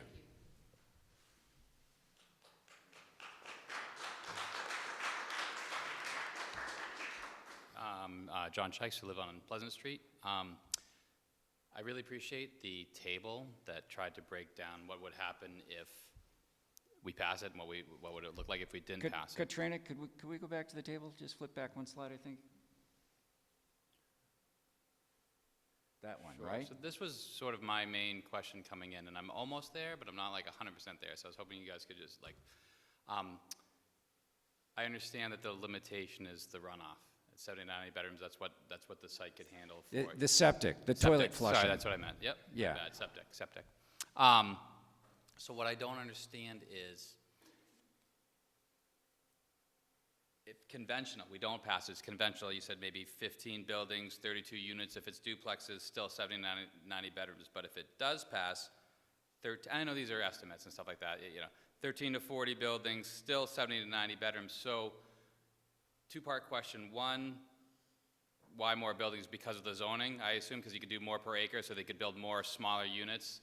And two, and I know you can't speak for the developer, but if they're apples and apples and it's about the same, why would the developer be more interested in it passing? Because I think you said their option would be to choose the MBTA zoning. So if they're out there, to make money and everything, why is the MBTA zoning more appealing to the developer? Good, thanks. Don't sit down. Oh, yeah, go ahead. Because this would give him the right, gives the developer the right to operate by right, no special permit needed. It would be the quickest way. And we all know with uncertainty in the economy, time value of money, investors who want their returns, get in, get out would be preferable for everyone. What was the other thing I was going to say about it? Yeah, why more units with the MBT zoning? Just because it's zoned that way, so you can put in more per acre, and that's why? I don't know. So when you take a look at the four possible zoning things, you get down to basically number of bedrooms per unit. And then if the soil is only going to give you 70 to 90 then bedrooms, then basically you're deciding how many bedrooms go in a unit. So if you're doing conventional subdivision, you're probably going to have 3 or 4 bedroom houses. But if you're doing a 40B, and I looked at some 40B numbers, and 40Bs tend to have a mix of studio apartments, 1 bedrooms, 2s, and 3s, and percentages and whatnot. And so playing with those is where I got the range. But if this passes, isn't it not 40B? Right, well, if this passes, by the way, if this passes, let's say something happens and Mr. Sarkis decides, you know what, I'm going to Hawaii, and Sarkis sells it to some other place, some other developer, and they put in a 40B, well, even if MBTA passes, you could still ignore it and do a 40B. Ignore it and do a conventional. Go through the special permit process and do an open space preservation development, which I think they turn out pretty well. But one of them took like 2 years. The special permit took 2 years. 13 to 40 buildings potentially if it passes, that's based on 40B, sort of? Well, it's the number of buildings there on NAP, right? If MBTA passes, is probably 15 buildings. with conventional? Oh, no, if MBTA passes, okay. Gotcha. Yeah. Oh, the MBTA fails. I see, so it's 1340 if MBTA fails. Yeah, because we don't know what Mr. Sarkis will do. He's got some ideas, he's got some intentions. He talked about it at the select board meeting a week ago. Mm-hmm. But again, I'm sorry, but we don't know what the tariffs on construction lumber from Canada is going to be. And that could affect his spreadsheet. I understand. Yeah. So it's really like the number of units, whether it passes or whether it doesn't, aside from 40B, is pretty comparable. And I know you can't speak for the developer and his plans, but it's pretty much going to be comparable. But the reason why the developer might be interested in the MBTA is just sort of a quicker process, less red tape to get through. But not necessarily like he's not allowed to build more units because of that. Like from like a strictly like a profitable stance. Like it's not like because of the septic limitation, it's not like I can build 40 units if this passes, but I can only build 20 if it doesn't pass. That's sort of like the bottom line I'm trying to get through. Let me just say, there is still a review process with MBTA. It's called site plan review. The developer has to submit his plans, and the board has to certify that it meets the intent of the law. It's not a special permit process, but there is a review. He can't just pull up bulldozers and go hog wild. But the MBTA doesn't give any special development advantages. Like I only need to be 50 feet from the wetlands instead of 100 feet or anything like that that like would allow the development to put more housing on there or anything like that. I guess. No, the biggest incentive, the biggest benefit to the developer is the fact that there's no special permit. Thank you. Yeah. Hi, I'm Brad Gifford from Fort Harrison. I have 2 questions. One is, the analysis here is showing a limit of 90 bedrooms. And the bylaw is going to be could be up to 87 units. Now, I know last time we talked about wastewater treatment, and maybe that's not feasible, but if it is feasible, I mean, this has the potential of a $78 million revenue. If you look at 900,000 per unit, you get 87. You can afford to put in a waste treatment on that property. So I think we need to be concerned. I know maybe Sarkis isn't planning for this, but if he does sell it or something, And we could have 87 units on this property. So having a site sewage treatment plant is off-putting to a developer for a whole bunch of reasons. There's the initial cost of it, and you're right. I mean, if you got a whole bunch of really expensive homes in there and you distribute that cost to everybody, then maybe somebody's numbers could work. Absolutely. Yeah, well, you say absolutely. I'm honest with you when I'm saying I don't think so. But the other thing is that the on-site sewage treatment plants require operators and maintenance. It becomes very expensive as well. And then you also have to have a place for it. I guess it's possible, is what I'm saying. Yeah, well, what I would say is it's going to take up space, and that space can't be in the wetlands. So it's going to take acreage away from where you can build your homes. And if you try to get 87 units... You can get 15 units per acre. Yeah, but... No. Well, that's... Go ahead. If you had a sewer in town, the 15 units could be done. And that's with all these other towns that have sewer in place. That's what could happen. It won't happen here. And you don't have enough space on that site to put a wastewater treatment plant and still build out 87 units. You just don't have the space. Exactly. Let's say that the wastewater treatment plant took 2 acres. That leaves you 4 at 15 per acre. That 60, I think, would be... And then the other thing about sewage treatment plants is nobody wants to live next to them. So, and trust me, I know. There's one in Durham, New Hampshire. That's where I taught, University of New Hampshire. And the one in Durham, New Hampshire, latest technology, all the things are covered and everything. Man, there are still days where that smell. I don't think there's any way that. That's why I want to vote it down. What's that? That's exactly why I want to vote it down. Oh, okay. Well, I don't. Don't want that. I appreciate what you're saying. I think I understand your point of view. I'm not going to tell you that you're wrong, but I really don't think that would happen. I just don't think any developer could ever get the numbers to work. What else though? Yeah. So you said that the property is going to be developed regardless, but I think the property is currently under Chapter 60, which allows the town to have first right of refusal? No, unfortunately, no. No, the town never got the right of first refusal.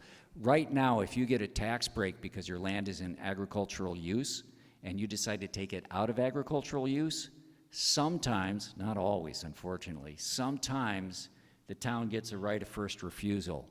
But now I'll go back to your what do they call it in finance when people have a lot of money, an angel thing? I mean, if there were somebody to come along and decided they wanted to gift this land to West Newbury, and they had tons of money, and they offered the developer twice what he paid for it, and then preserved the land could be preserved. So when I say that it will be, if you notice, I say it's likely to be developed, because we don't know what'll happen. We don't know. And Mr. Sarkis could sell it to somebody, and they put 4 $1.5 million homes on that property. That could happen too. Right. Yeah. Okay, thank you. Yep. Yes. Just wanted to offer a comment off that. I mentioned this at a planning board meeting a few weeks ago to the point about being able to build at 15 units an acre. The town of Newbury found itself in almost the exact same situation you're talking about here. We're part of they did a sub-district of their zoning, which was over about the same size of land. It was modeled to say it could hold about 88 units depending on in a perfect situation. A developer came in, they don't have public sewer. They're proposing right now 44 units there on that site because they couldn't do it and the math didn't work. So although nothing, to your point, nothing's a guarantee, the reason why I think the planning board and when we go to other communities and look at this are saying that same thing is because in the real world, we don't see it. It doesn't happen. And the state recently finalized its regulations, and I thought it was interesting. I was reading them yesterday, where they published the full regulations, and one of the adjustments they made was to clarify in the 15 units per acre section of the regulations was saying, as to the extent feasible under the state environmental code and under Title V septic system regulations. So they even more explicitly called it out, recognizing that they don't expect it to be financially feasible for developers to build to that extent. Yeah, and I'm going to jump in here and say that if you get whiff of some movement in town to put in town sewerage, that's where you definitely want to show up and vote no. Because suddenly, instead of all these houses on 2-acre lots, you could end up with, I don't know what. Yeah.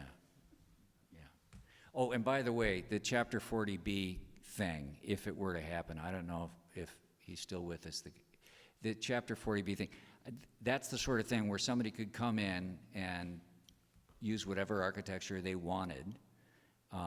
Presumably, it would still be nice, but they could do apartment buildings with, a couple of big apartment buildings, apartment blocks, and they wouldn't have to have like wall setbacks and changes in roof lines and these subtle architectural detail. I keep looking at Ann because she was a professional architect, still is probably. But just see the bylaw online if you haven't looked at it, or in the FinCom booklet, and the bylaw includes all the drawings that our consultant produced for us showing the design guidelines. This is the only place in town. Oh, okay. This is the only place we've otherwise shied away from design guidelines in our bylaws, but this has some pretty good ones. Yeah.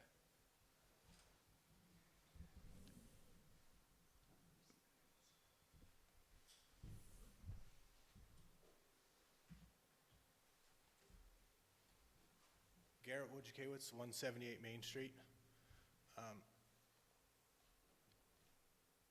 If you're so for the affordable housing, why are you even considering waiving the 10% for this parcel?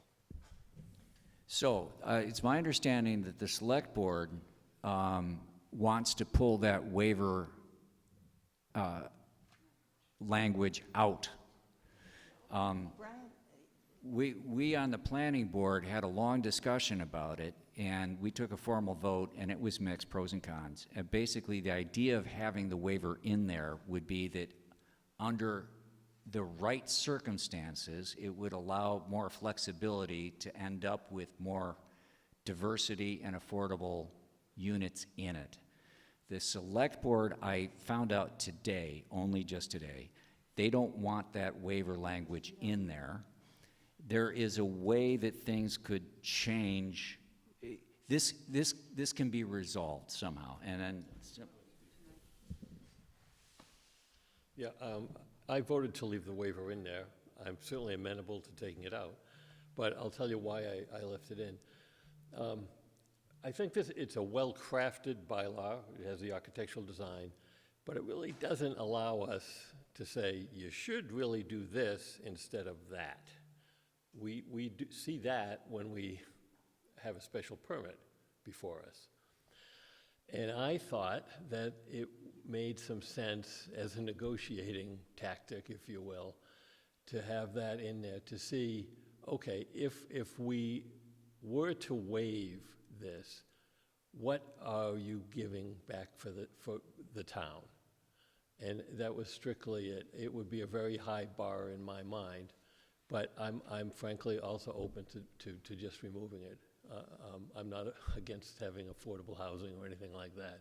It was really one tool for some negotiation possibility. That's all. Okay.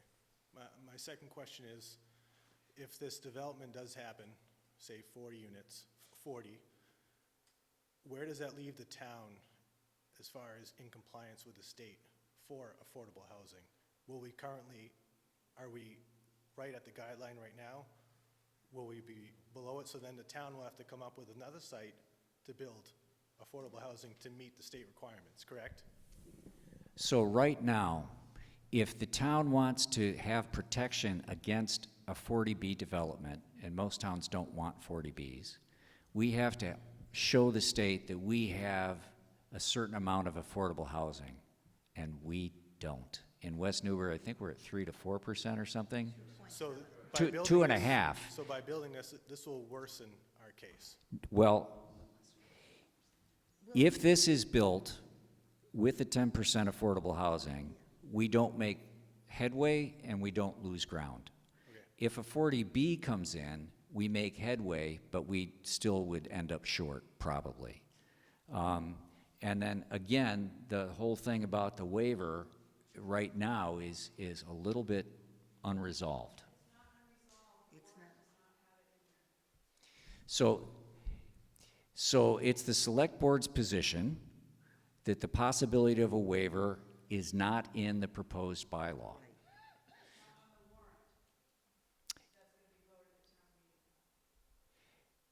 So I have great respect for the select board. I really do. And Katrina today read me what the lawyer wrote in the memo. And what I read in the memo is that the waiver business would have had to be before the public hearing was closed. What I heard in the memo was the attorney said that the select board is well within its right to present to the planning board for the public hearing the language that it wants. So I read that as saying that if the select board had come to us before the public hearing without the waiver, that was certainly within your purview to do it. I voted to have the waiver pulled out. I would rather not have the waiver in there, just saying. But no. The vote was mixed. It was 3-2. 3 in favor of keeping the waiver language, 2 against.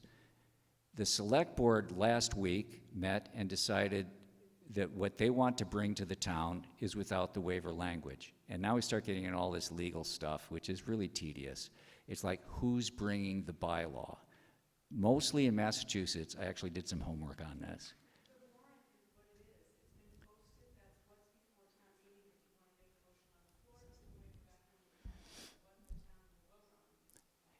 And as our town moderator said over and over and over again, that we don't vote on the language in the FinCom, we vote on the motion made on the floor. I don't want anything to go wrong. I don't want to cross any laws that say because we didn't discuss this topic at the public hearing and now we're putting it to the town, I don't want anybody to think that we're sliding something through. So the way I see it is that we make the motion on town floor, right? We explain what the deal is, and that there's just a motion to amend on town floor. My sense is from the room that it'll pass easily, and then that gives the public, the whole town, the chance to weigh in on it. And I'm just me. I'm not an attorney. And I read the letter from the attorney, and it seems like I read it differently than you've read it. But this is one of the things that we need to resolve tonight, and you probably don't want to hang around for it. A lot of people probably don't want to hang around for it. I don't know. But thank you. So our first order of business right now is to make sure that we've addressed your questions. I'm good, thank you. Good. Anybody else? Okay, so I think we need to move on to resolve amicably and in the town's best interest, just what's the best way to resolve this situation. So the language, they changed, the language that they published in the FinCom booklet removed the waiver. It's my position that they didn't have the right to do it, because it's my position that the planning board is what's bringing the proposed bylaw to the town. And my evidence to that is that the select board wanted the planning board to be the board that made the vote on which property to recommend. Now, I don't mind asking anybody. Angus. Yeah. So a couple of weeks ago, I'd been with the planning board at your April 1st meeting, and I had been under the impression, as a former longtime town planner, that the planning board has has the right to put a bylaw on the warrant in the form it wishes. I thought that. I was wrong. I spoke to town council last week, Robin Stein and our land use council, and she said unambiguously that the select board controls the warrant and that the select board can make changes to the bylaw. The planning board under Chapter 48 has to be given the opportunity to have a public hearing and has to have a requisite amount of time, but the select board is not bound to put the form of the bylaw that the planning board refers. So that was news to me. But does this mean, are you telling me that the planning board cannot bring the proposed bylaw to the town in the form that the planning board wishes to bring it to the town? It's going to be, what's before the town does not have the waiver provision. So that would have to be, if someone wanted to make a motion on the floor of town meeting to amend it, they could. But the form of the bylaw that the select board put forward does not have the waiver language. Okay. So, and you know, I would be happy to, you know, have a call with council. We talked about this at length, and last week you referred to a memo. She didn't send me a memo. She sent a quick email because I sent her she was preparing for trial, and she had a trial all day last Monday. So I reached out to her. I said, when we spoke on Friday, you said to me very clearly this, and I summarized. I said, could you please send me something quick in writing, so I have it in writing. She sent me a quick one-line email. It was not a memo, but we had talked on the phone for 20 or 25 minutes the prior Friday. It was very clear. And I'll say again, as a former longtime town planner, this was surprising to me. I thought planning boards did have that. It was, but she was very clear about it. All right. So the thing that I'm stumbling up against is, since the planning board is elected by the town, we have equal status as the select board does. There are different responsibilities. I fully accept that the select board controls the warrant, the things that the things that get brought up at town meeting. I respect that. I believe that.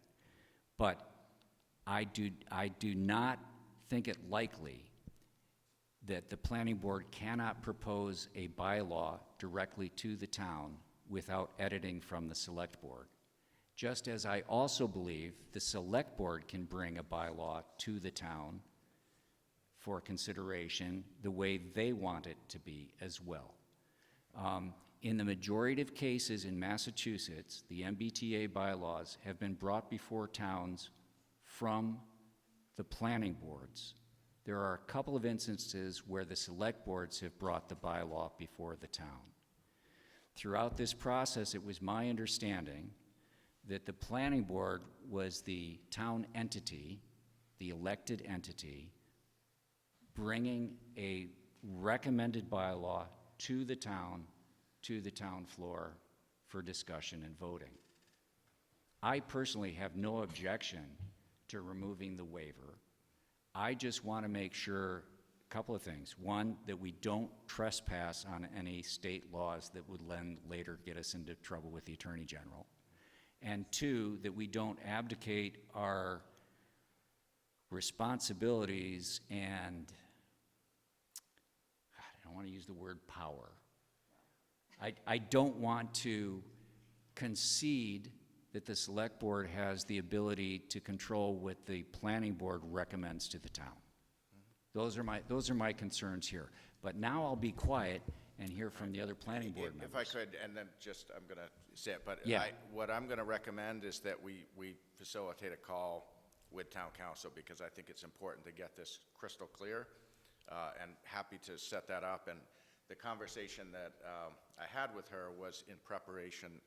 I had reached out to the Attorney General's office with a specific procedural question.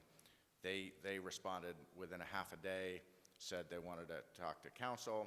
So Robin was preparing for a call she had with the Attorney General's office on this very matter. So, but there's just a lot more to it than the quick blurb that was sent in the email. I So appreciate just think that, and I fully believe yeah. that. And I also want to say here that even though I'm the chair and have the microphone right in front of me, I'm just one member of the planning board, and I think other planning board members have differing opinions and might want to calm me down and say, this ain't no big deal. Right. I think that's Deb's position, so I want to hear what the rest of you think. By the way, we're in the phase now where this is just planning board meeting, and we're just doing the stuff we do a lot of, and we're very glad to have you here witnessing it all. I did not fully appreciate what the waiver was all about. I, as someone who is an advocate for housing of all types in town, and where we have the last 3 developments had either inclusionary money that came back to us or affordable units, or both, this is something we should continue to require of developers in town. And I'm sorry, I voted in favor of the waiver. During the select board meeting, after we concluded the planning board meeting, I let the select board know that I wanted to change my vote, and I think someone else may have too. Okay. But that would have made it 3-2 the other way. You know, there's 2 issues here. One is how to go forward with the MBTA bylaw. That's the most important thing. And then the turf battle thing could be done. That's your battle.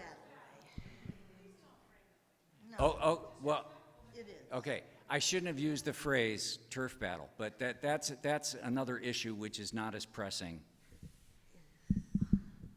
I actually am happy to see, I think it's fine to remove the waiver language.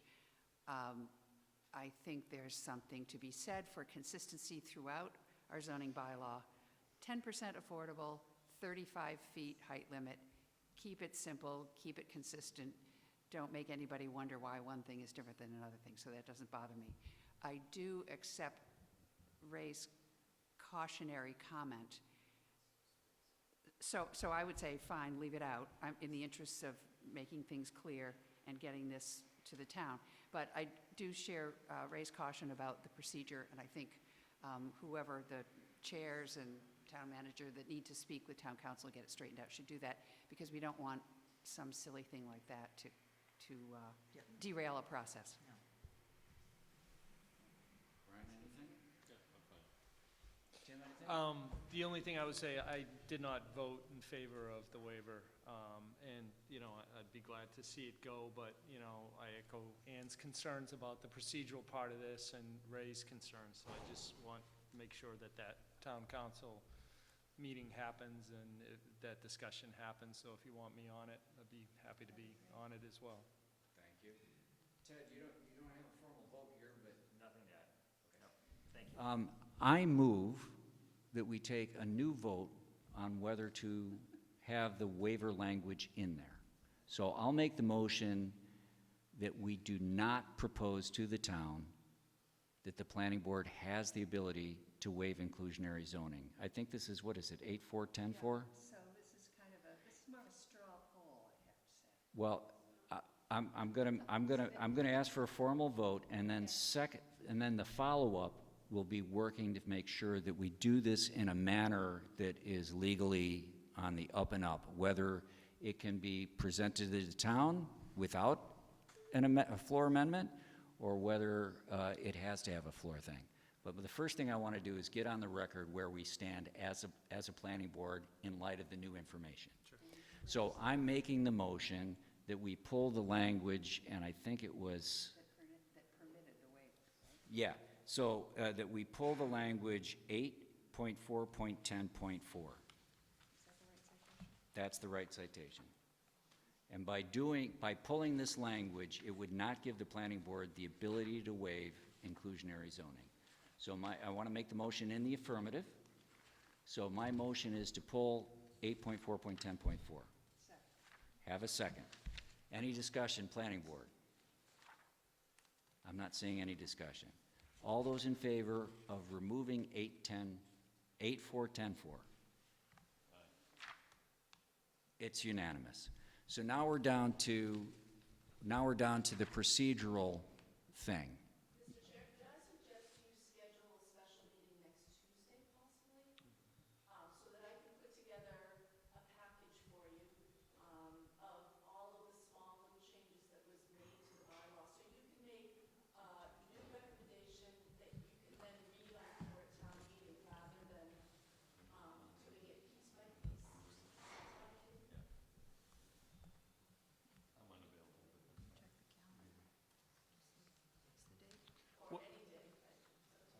I'm sorry, so what would we be doing So at this special there are meeting? other small language changes, a definition, a term, some, what to my mind are editorial I see. changes.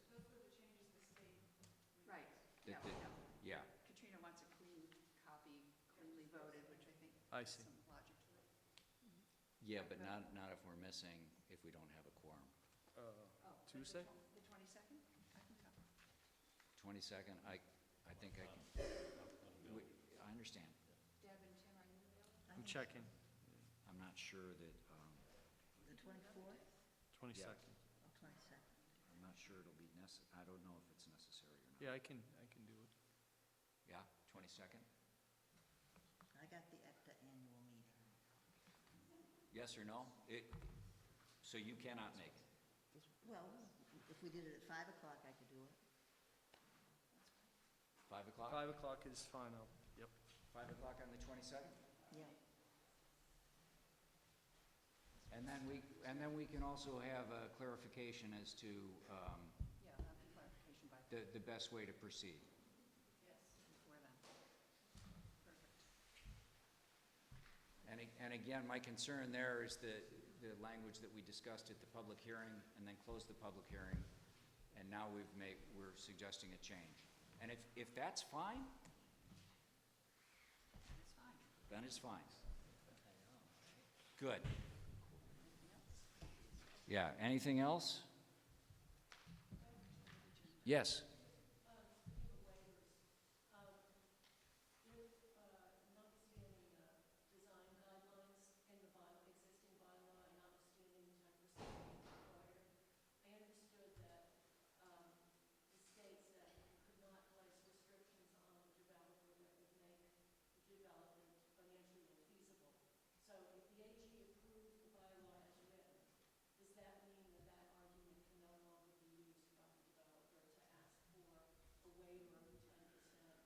Correct. So the question is, did we just remove the ability of the developer to request a waiver based on financial feasibility?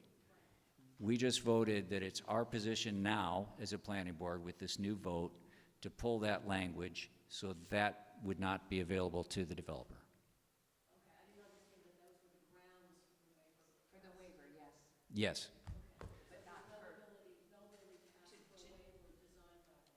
Well, the design guidelines, there is a possibility of a waiver to the design guidelines for compelling reasons, and I forget whether that's based on financial infeasibility. Do you remember that language? This was the language that got pulled in error. I think it was like 849.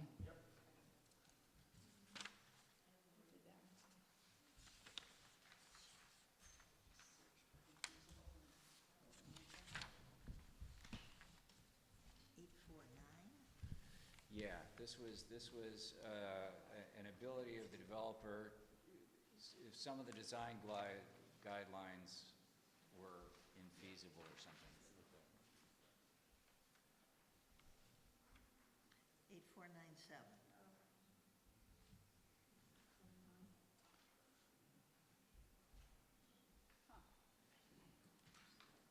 That's still there. Yeah, and on what basis could we well- grant that waiver, design guideline waiver? In the interest of design flexibility and overall project quality, and upon a finding of consistency of such variation with the overall purpose and objectives of the McMod. Sorry, did people hear that? So it's not tied to finance at all. It's quite squishy, and therefore unlikely to be used.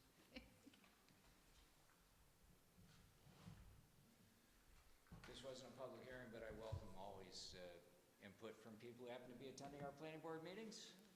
And I just, are we good? Move All to right. adjourn. I have a motion to adjourn. I'll second that. All those in favor? We're adjourned. Thank you, everybody.